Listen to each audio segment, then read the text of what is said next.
এক মাস স্কুল ছুটির পর আজ স্কুলে যাচ্ছি, কিন্তু আমার যেন মনে হচ্ছে 1 মাস নয়, আমি 1 বছর পর স্কুলে যাচ্ছি। অবশ্য মাঝে একদিন শনিবার স্কুলে গেছিলাম, কিন্তু সেদিনের যাওয়াটা সম্পূর্ণ অন্যরকম ছিল। সেদিন হাজব্যান্ড বাড়িতে ছিল, তাই ঈশাকে সঙ্গে করে নিয়ে যেতে হয়নি। তাছাড়া ও বাড়িতে থাকায় স্কুলে যাওয়ার আগে আমাকে দরজা জানলা বন্ধ করে যেতে হয়নি, কোথায় কি আছে না আছে সেগুলোও দেখতে হয়নি। তাই সেদিনকে যাওয়াটা একেবারেই অন্যরকম ছিল। সে যাই হোক, আচ্ছা বলুন তো এই শাড়িটাতে আমাকে কেমন মানিয়েছে? জানেন, এবার ভাইফোঁটাতে আমি 3টে শাড়ি পেয়েছি। অবশ্য এইবার প্রথমবার নয়, আমি প্রায় প্রত্যেক বছরই ভাইফোঁটাতে 3টে করে শাড়ি পাই, কিন্তু সেগুলোর সবকটা স্কুলে পরার মতো নয়। কিন্তু এবছরের পাওয়া 3টে শাড়ি স্কুলে পরার জন্য একেবারে উপযুক্ত।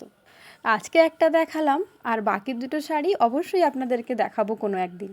এদিকে তো আবার এখন সারা বছরই বর্ষাকাল।